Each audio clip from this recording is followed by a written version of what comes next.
नमस्कार साथियों, मैं श्रवण राज आपके अपने यूजीसी नेट जेआरएफ के डेडिकेटेड प्लेटफॉर्म जोश नेट जेआरएफ पे स्वागत करता हूं। साथ ही आप सभी को पता है कि हम लोग अभी यूजीसी नेट प्रिपरेशन के लिए खास तौर पे आगामी जो एग्ज़ाम होने वाला है दिसंबर 2025 के लिए और आगामी जो बाद में भी जो एग्ज़ाम होगा उसके लिए पेपर वन की संपूर्ण तैयारी कर रहे हैं हम लोग। आपको ये भी जान के खुशी होगी कि हम लोगों ने अब तक यूनिट 1 से लेकर के 10 यूनिट कुल होते हैं, 10 यूनिट में कुल मिलाकर के 1 से लेकर 7 तक कंप्लीट कर लिया है। आज हम लोग यूनिट 8 का आईसीटी का 12वां लेक्चर करने जा रहे हैं। इसका मतलब आप समझिए कि ये भी लेक्चर जो खास करके यूनिट है कंप्लीट होने के ही कड़ी में जुड़ा हुआ है।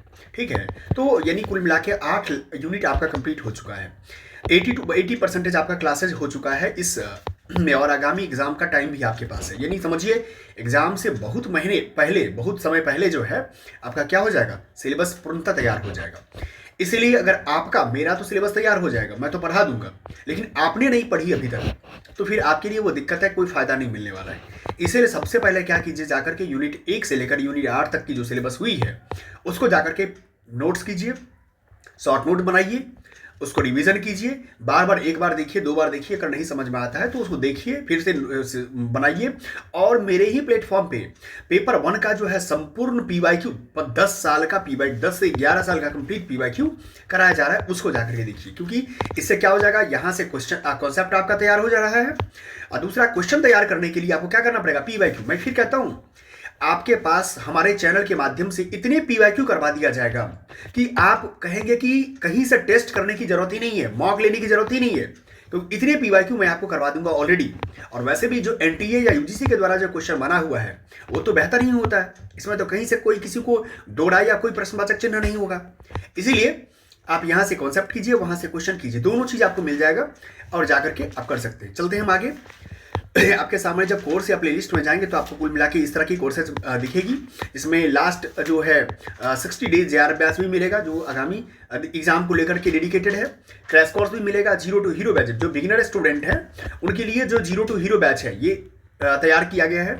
शुक्ल बैच है जिसमें अगर मान लीजिए आपका विषय हिंदी है तो हिंदी के लिए शुक्ल बैच तैयार किया गया है। कुल मिलाकर के जितने आचार्य रामचंद्र शुक्ल की पुस्तक जो है हिंदी साहित्य का इतिहास, कंप्लीट इसमें लाइन टू लाइन बहुत ही अच्छे तरीके से डिस्क्रिप्टिव वे में करवा दिया गया है, तो वहां से भी आप कर सकते हैं। साथ में अगर मान लीजिए किसी भी विषय आपका है, history, geography, polity, economy, commerce, कुछ भी विषय आपका है, संस्कृत, तो आप मेरे प्लेटफॉर्म से जुड़ सकते हैं और आपके लिए आगामी जो भी क्लासेज है वो चीज़ें आपको तैयार करवा दिया जाएगा। पेपर वन भी तैयार हो रहा है यहाँ से और पेपर टू भी आपका तैयार हो जाएगा। इसलिए मेरे साथ बने रहिए।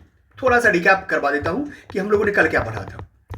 जब आप आएंगे तो आपको पता है कि हम लोगों ने कुछ पोर्टल के बारे में पढ़ा था। पोर्टल क्या होता है, पोर्टल के साथ में आपने पढ़ा था वेब ब्राउजर क्या होता है, वेब ब्राउजर के साथ हमने पढ़ा था कि वेबसाइट क्या होता है, होम पेज क्या होता है, वर्ल्ड वाइड वेब क्या होता है, www क्या होता है। तो कुल मिला के तमाम चीज़ों को लेकर के आपने पढ़ा। आईसीटी चैप्टर एक ऐसा चैप्टर है जिसको आप छोड़ के नहीं जा सकते, क्योंकि यहाँ पर इतने ज़्यादा फुल फॉर्म पूछता है और इतने ज़्यादा छोटी छोटी कॉन्सेप्ट पूछता है कि आप भले डेली बेसिस में, आपको देखिए, आपने ये भी देखा होगा जीएसएम सीम का नाम सुना होगा, सीडीएमए सीम का नाम, लेकिन आपको जब पूछा जाएगा एग्जाम के समय में तो आपको लगेगा कि यार क्या पूछ दिया हमसे। तो इसीलिए कुछ चीज़ें ऐसा होता है। नेट न्यूट्रलिटी हम लोगों ने देखा, इंटरनेट ऑफ थिंग्स आपने गौर किया होगा, फिर क्लाउड सर्विस मॉडल क्या होता है उसको देखा। आपको याद कीजिए, यूपीएससी तक के एग्जाम में सास के बारे में पूछा हुआ है, ठीक है, और लोगों को लगता है कि ये क्या है, सास कुछ नहीं है, सॉफ्टवेयर एज ए सर्विस है। पास क्या है, प्लेटफॉर्म एज ए सर्विस है। आस क्या है, इंफ्रास्ट्रक्चर एज ए सर्विस है। एक अवसंरचना के लिए काम करता है, एक प्लेटफॉर्म के लिए काम करता है, एक सॉफ्टवेयर के लिए काम करता है। ठीक है, तो कुल मिला के हम लोगों ने इतनी सारी चीज़ों को पढ़ा है। आज हम लोग इसी को श्रृंखला को आगे बढ़ाते हुए क्या पढ़ने वाले हैं, डोमेन नेम, जो डोमेन परचेज किया जाता है या डोमेन जो फ्री भी डोमेन होता है उसको हम लोग देखेंगे कि डोमेन नेम कैसे मिलता है। साथ में ईमेल से रिलेटेड जितने भी क्वेश्चन अभी तक बने हैं उसको भी हम लोग देखने की कोशिश करेंगे। चलिए, पूर्व की भांति ही मैं आपको वीडियो को हटा देता हूं जिससे कि आपको नोट्स बनाने में सहूलियत रहे। ठीक है, आप नोट्स बनाइए और तैयारी अच्छे तरीके से कीजिए। चलते हैं आगे लेक्चर की ओर। सबसे पहले हम लोग जान लेंगे डोमेन नेम क्या होता है, क्योंकि ये जानना बहुत जरूरी होता है। डोमेन नेम,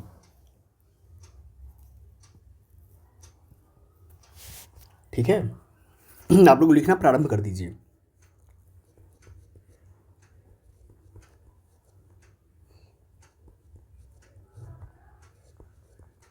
डोमेन नेम, सबसे पहले जानिए कि ये होता क्या है। खास करके ये वेबसाइट की आईपी एड्रेस का विकल्प है। क्या है? कोई भी वेबसाइट जो होता है ना, वेबसाइट की आईपी एड्रेस होता है। क्या होता है? आईपी एड्रेस होता है। आईपी एड्रेस का विकल्प है। जब हम अपने इंटरनेट ब्राउज़र में किसी वेबसाइट का या डोमेन नाम लिखते हैं तो डोमेन नाम सर्वर जो होता है, खास करके क्या होता है, डोमेन नेम सर्वर द्वारा आईपी एड्रेस में परिवर्तित कर दिया जाता है। डोमेन नेम को क्या किया जाता है? डोमेन जो नेम सर्वर द्वारा क्या होता है? आईपी एड्रेस में चेंज किया जाता है। आईपी एड्रेस में, ठीक है, बदल दिया जाता है।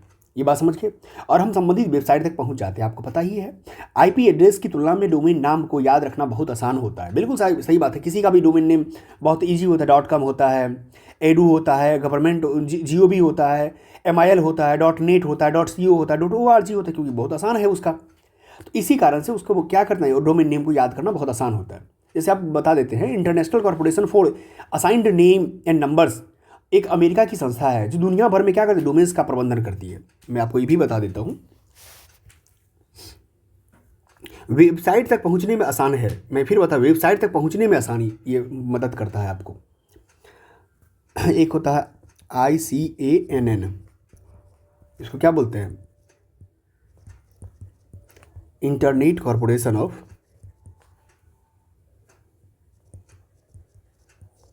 कॉर्पोरेशन फॉर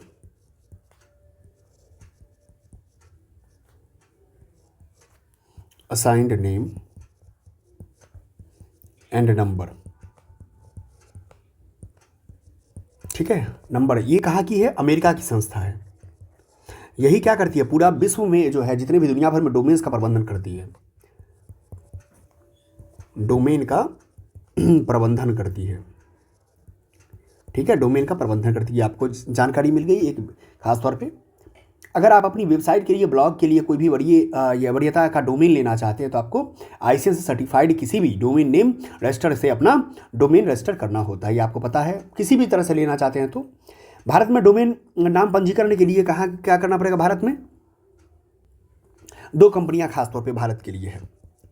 भारत में अगर मान लिया जाए कि भारत में डोमेन नाम पंजीकरण के लिए मुख्यतः क्या है? भारत में डोमेन नाम पंजीकरण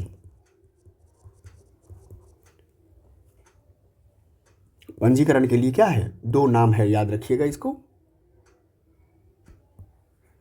पहला क्या है? GoDaddy। क्या है? GoDaddy। और दूसरा GoDaddy.com होता है। और दूसरा होता है BigRock.in।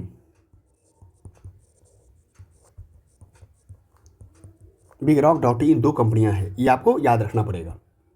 ठीक है, भारत के लिए खास तौर पे मैं बता दिया। डोमेन नाम की सहायता से हम किसी भी वेबसाइट की पहचान बहुत ईजी कर लेते हैं। खास करके इसके आपको पता ही है कि इसमें दायां भाग मतलब किसी भी चीज़ का, जैसे आपने एक बात गौर किया होगा कि जो मैंने ये लिखा यहाँ से यहाँ तक और यहाँ से लेफ्ट और राइट होता है ना, दायां भाग और बायां भाग। अगर इसको एग्जाम्पल के तौर पे समझें तो जैसे देखिए आप, क्या होता है Amazon.com, ये क्या है? इधर का भाग और इधर का भाग, ये क्या दोनों में हो गया? ये हो गया आपका लेफ्ट, ये हो गया आपका राइट। यही आपका जो राइट है ये डोमेन है। क्या है? डोमेन नेम है। ठीक है, .com जिसको कहते हैं .com।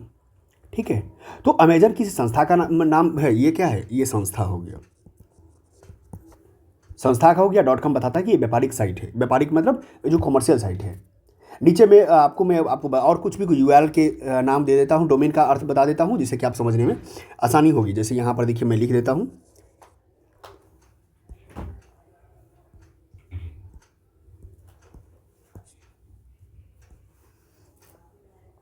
आपको लिख लेंगे तो आपके लिए आसानी रहेगा। डोमेन नेम है और यहाँ लिख देता हूँ उसका एसोसिएशन या जुड़ाव जिसको कह सकते हैं। एसोसिएशन किससे है इसका?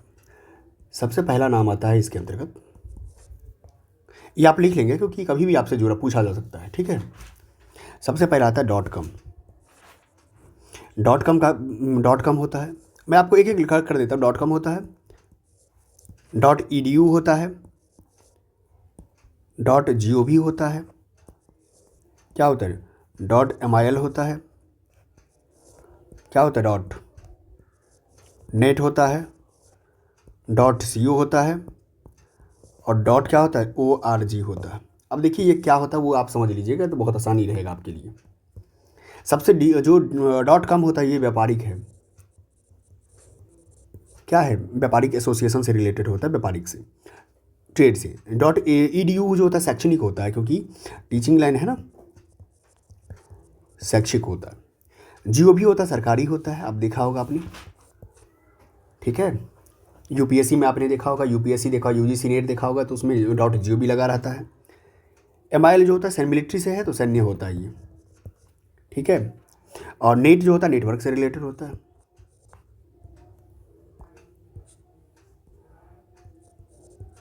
नेटवर्क से रिलेटेड है। सीओ जो की बात आती है तो कंपनी से रिलेटेड होता है। और ओआरजी जो होता है कोई संगठन से होता है, क्या होता है, कोई संगठन से जुड़ा होता है। तो आप कुल मिला के इतना चीज़ समझ गए कि कहाँ से क्या बनता है। अब मैं आपको एक चीज़ और बता देता हूँ।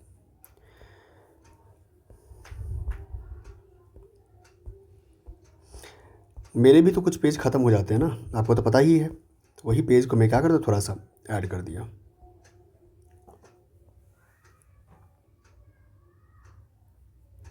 तो अब यहाँ देखिए आपने क्या देखा यहाँ पर कि इतना चीज़ मैंने आपको बता दिया। डोमेन से रिलेटेड, डोमेन नेम हो गया, एसोसिएशन आपका हो गया, ठीक है। आप इसको याद कर लीजिए, कभी भी अगर आपसे पूछा जाता है तो आप बहुत आसानी से बता सकते हैं। अब हम नेक्स्ट पर चलते हैं। वेब पब्लिशिंग क्या होता है, इसको क्या नाम है, वेब पब्लिशिंग।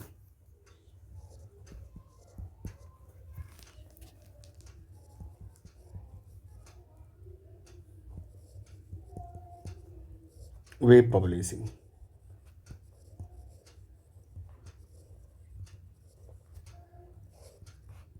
ठीक है। वेब पब्लिशिंग कोई वेबसाइट तैयार करने और उसके द्वारा पूरा हो जाने पर किसी होस्ट सर्वर पर अपलोड करने की प्रक्रिया को ही वेब पब्लिशिंग कहा जाता है। उम्मीद करते हैं आप समझ गए होंगे। कोई भी वेबसाइट को कोई भी वेबसाइट को तैयार करने से लेकर के तैयार करने, पूरा करने और क्या करने, अपलोड करने, मतलब अपलोड करने की प्रक्रिया को ही वेब पब्लिशिंग बोलते हैं। कोई वेबसाइट तैयार करके उसे इंटरनेट पर सबके उपयोग के लिए अपलोड करने तक एक चरणबद्ध प्रक्रिया है, ठीक है। जैसे मान लिया कोई भी पुस्तक के प्रकाशन के लिए जो कई चरणों की प्रक्रिया की जाती है, उसी प्रकार इसमें भी होता है। अपलोड हो गया तो पब्लिशिंग हो गया। जैसे मान लो चरण की बात करो, कुछ महत्वपूर्ण चरण लिख देते हैं, इससे समझ में आ जाएगा। पहला चरण की बात करेंगे, सबसे पहले डोमेन का पंजीकरण करवाना पड़ता है। डोमेन का पंजीकरण करवाना पड़ता है आपको, ठीक है। खासकर इसकी चर्चा तो मैंने आपको कर ही दी है कि डोमेन रजिस्ट्रेशन कैसे होता है, कहाँ से, भारत में कैसे होता है और मतलब पूरे वर्ल्ड लेवल पे कैसे होता है। सो दूसरा सबसे बड़ा चीज़ आता है क्या, कि इसमें वेब होस्टिंग किया जाता है।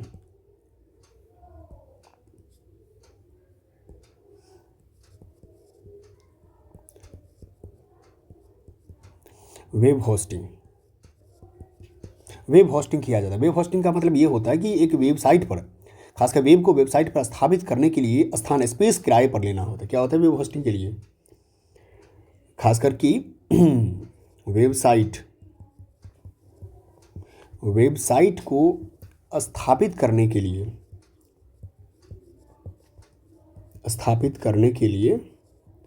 स्पेस किराए पर लेना, स्पेस या स्थान बोल सकते हो, स्पेस किराए पर लेना,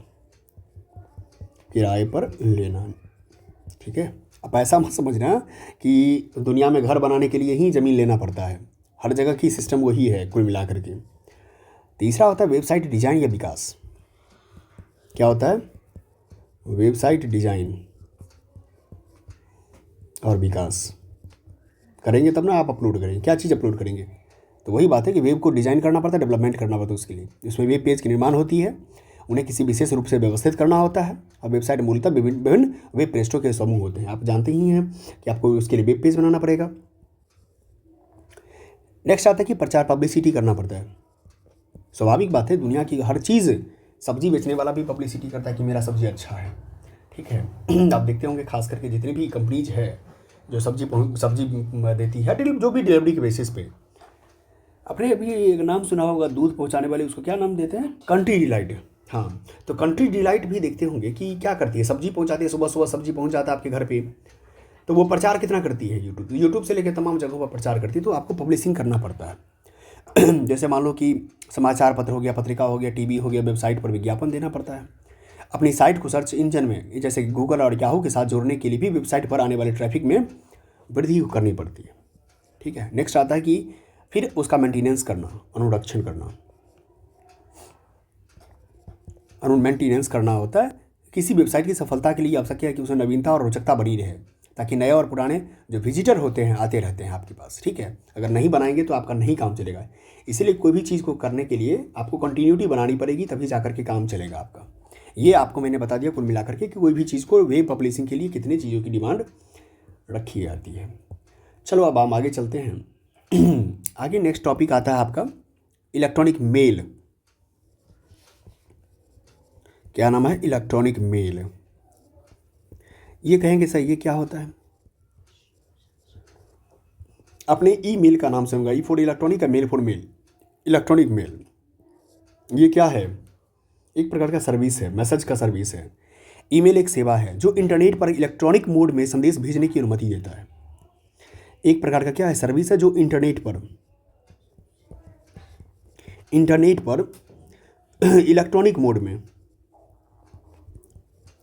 इलेक्ट्रॉनिक मोड में क्या करता है, संदेश भेजता है, संदेश भेजने की अनुमति देता है, समझ में आ गया होगा आपको, ठीक है। यह एक इलेक्ट्रॉनिक संदेश होता है जो किसी नेटवर्क से जुड़े विभिन्न, आपका भी इलेक्ट्रॉनिक मेल होगा, gmail.com होगा, जैसे आपका कोई नाम है मान लीजिए, जैसे मेरा ही देख लीजिए ना, हम एग्जांपल बता देते हैं हम आपको। जैसे एग्जांपल में क्या होता है, जब आपको किसी, मान लो कि हमारे जोश नेट JRF पे अगर कोई मेल करना है आपको, तो क्या है कि josnetjrf@gmail.com। ये डॉट कॉम क्या है, यही तो डोमेन है आपका। और जोश नेट JRF क्या हो गया, संस्था का नाम हो गया। तो यही चीज़ें, सेम चीज़ आपको कोई भी मेल करना होता है, जैसे मान लो कि हमारे इंस्टीट्यूट में पढ़ाना है आपको, तो आप इस पर क्या करते हैं, मेल करते हैं आप। तो यही चीज़ आपको देखना होता है, ठीक है, josnetjrf@gmail.com। अब इस पर अच्छा, दूसरी बात, इस पर अगर कोई मेल भी मैसेज करना होता है, अगर रिज्यूम भेजना होता है तो आप इसी पर रिज्यूम भी भेजते हैं। तो ये तरीका आपको है, मेल सर्वर एक कंप्यूटर के तौर पे काम करते रहता है। अब हम बात करते हैं कि कैसे ये काम करता है। तो ईमेल की संरचना कैसे होती है वो देखते हैं। ईमेल की संरचना कैसे होती है वो देख लीजिए एक बार। ईमेल की संरचना, ईमेल स्ट्रक्चर के बारे में मैं बात कर रहा हूँ। जब ईमेल स्ट्रक्चर के बारे में बात करेंगे तो आपको देखना सबसे बड़ा चीज़ ज़रूरी क्या होता है कि ईमेल का पहले पता होना चाहिए। पहले नंबर पे क्या होना चाहिए, ईमेल का पता, यानी ईमेल एड्रेस बोलते, क्या बोलते हैं इसको। तो हम लोग देख रहे हैं कि ईमेल की संरचना के सबसे अंतर्गत सबसे पहला आता है ईमेल का पता, यानी ईमेल एड्रेस के बारे में बात हो रही है।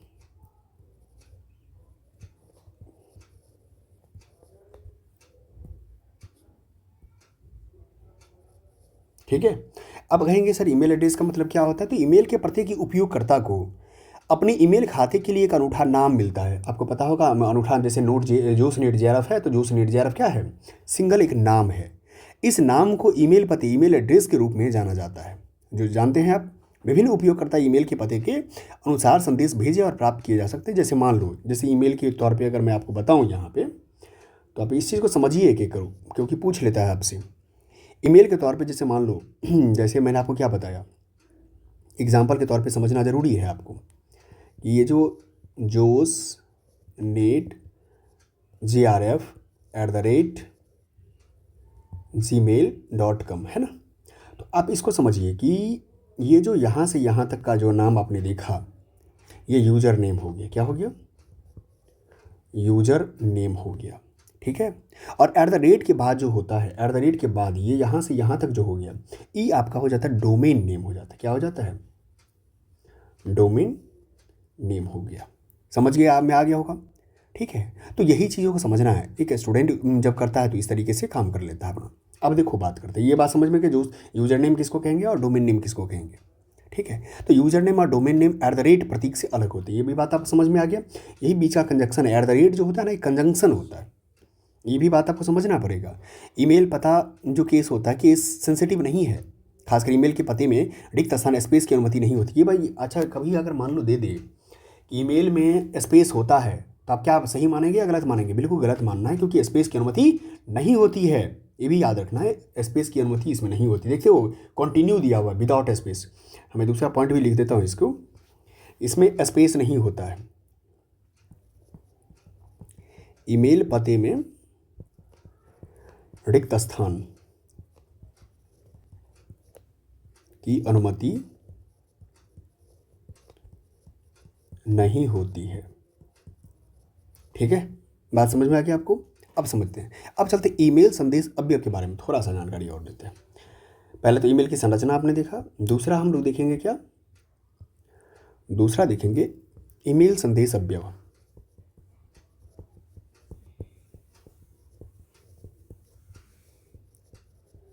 ईमेल संदेश अवयव खास करके इसको देखना है। ईमेल संदेश अवयव में देखेंगे तो इन घटकों को बहुत सारे आरेख में वर्णित किया जा सकता है। जैसे ईमेल हेडर होता है।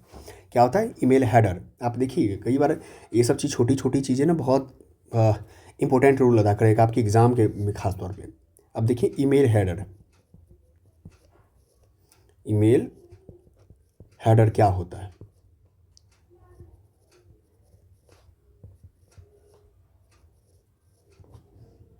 ठीक है, ईमेल हेडर जैसे ईमेल को संदेश की पहली 5 और 6 पंक्तियों को ईमेल हेडर कहा जाता है। जो फर्स्ट जो होता है ना, कोई भी ईमेल मैसेज करते हैं आप, तो जो पहला होता है चीज़ें उसको कहा। जैसे मान लो इसी के अंतर्गत हम आपको बोलते हैं, आप इसको कंसीडर करना है इस चीज़ को। फिर जैसे फ्रॉम होता है, आपने देखा होगा फ्रॉम। फ्रॉम में क्या करते हैं हम लोग? प्रेषक का पता देते हैं ना, भेजने वाले का प्रेषक का पता होता है। फ्रॉम के बाद क्या होता है? डेट देता है, डेट रहता है उसमें, जो तिथि के तौर पे काम आता है। उसके बाद क्या होता है? टू होता है, जिसको भेजना होता है। संदेश प्राप्तकर्ता का पता होता है, संदेश प्राप्तकर्ता टू में आता है। टू के बाद सब्जेक्ट की बात आती है। ये सब मैं ईमेल के बारे में बता रहा हूँ क्योंकि आया हुआ है। सब्जेक्ट मतलब जो भी ईमेल के सटीक उद्देश्य होता है, उद्देश्य ही सब्जेक्ट होता है। उसके बाद सीसी, 2 सीसी रहता है। ये 2 सीसी का मतलब क्या होता है? ये कार्बन कॉपी की बात हो रही है। इसका अर्थ क्या है? इसका अर्थ होता है कार्बन कॉपी।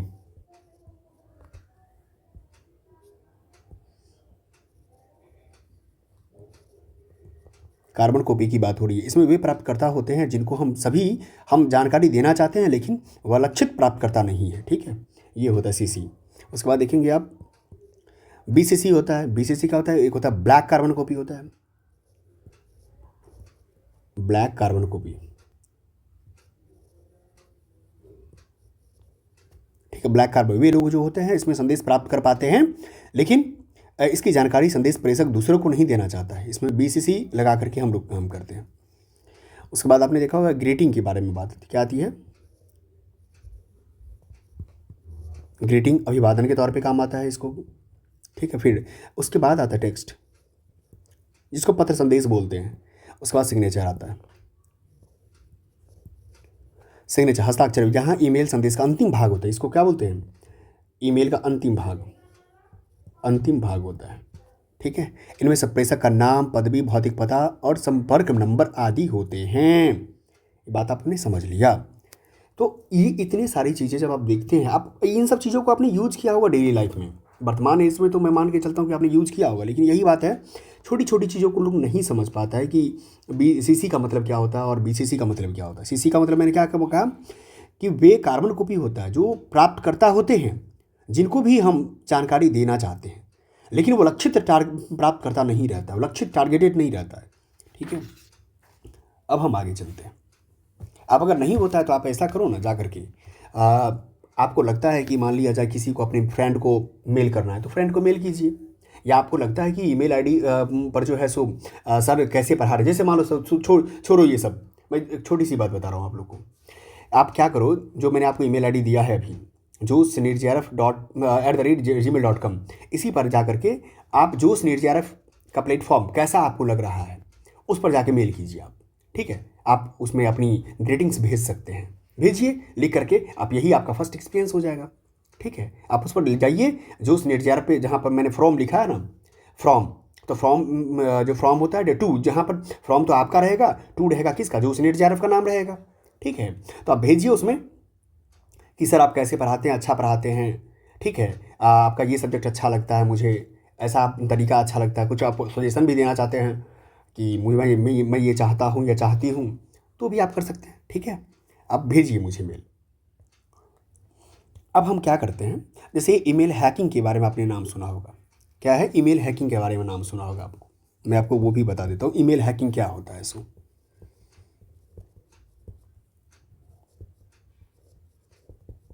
ईमेल हैकिंग, ठीक है, जैसे मान लो ईमेल हैकिंग के कई सारे प्रकार से किया जा सकता है। बहुत आसान प्रकार देखिए, सबसे पहला प्रकार क्या है। सो सबसे पहला होता है ईमेल स्पैमिंग होता है। क्या होता है, स्पैम कॉल्स भी बहुत आते हैं मार्केट में। आपने देखा होगा कई सारे कंपनी का स्पैम कॉल आते रहेगा, वो मैसेज में भी, ईमेल में भी ईमेल स्पैम होते रहता है। आप बहुत परेशान हो जाते हैं ईमेल स्पैमिंग से। ईमेल स्पैमिंग,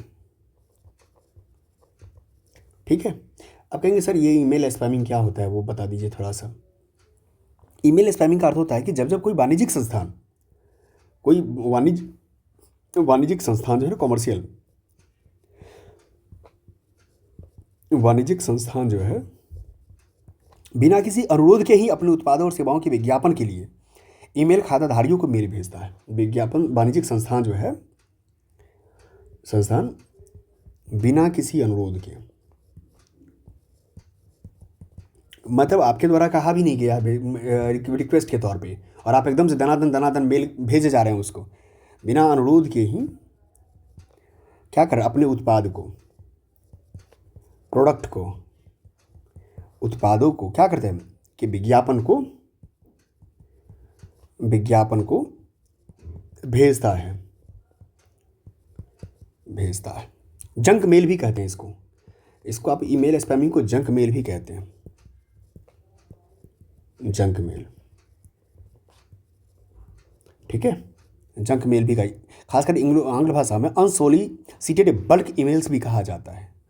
आप इसको अदर नेम अगर बात करें तो इसको अनसोलिसिटेड, क्योंकि बल्क के तौर पे आता है, बल्क ईमेल्स बोलते हैं। ठीक है, ये भी आपने समझ लिया। दूसरा होता है वायरस के माध्यम से भी आप ईमेल हैकिंग कर सकता है कोई इंसान।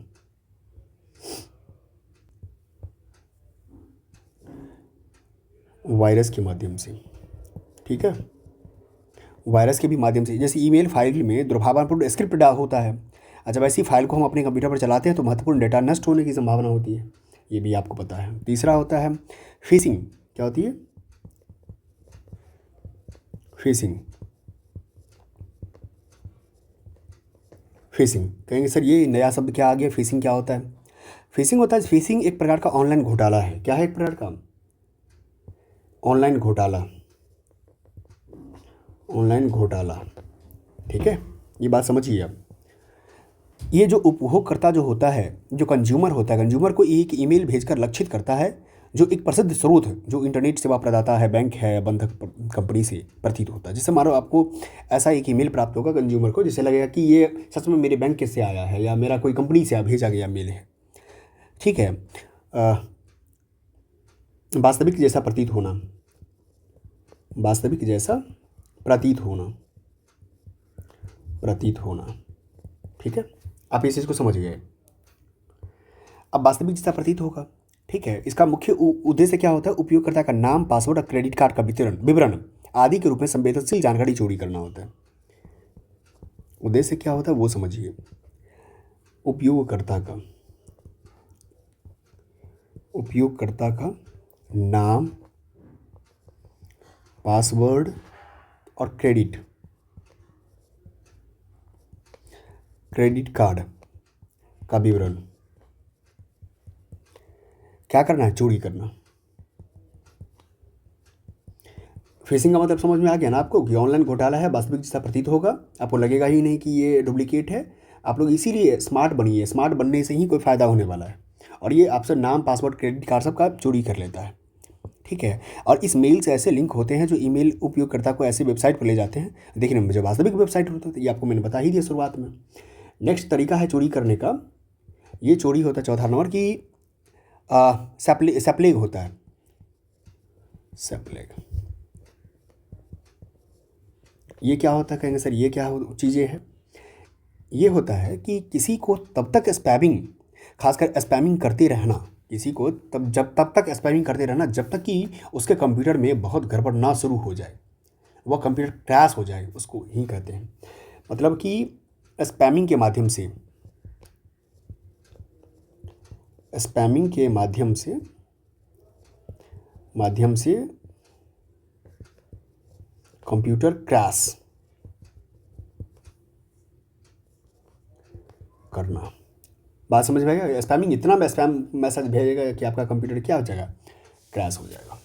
कुल मिला के आपने क्या देखा कि आज हम लोगों ने बहुत अच्छे तरीके से उन बारीकियों को पढ़ने की कोशिश किया जिसके माध्यम से कोई भी कंप्यूटर पे ईमेल के माध्यम से आपके डेटा को चोरी करने का काम करता है या हैक करने का काम करता है।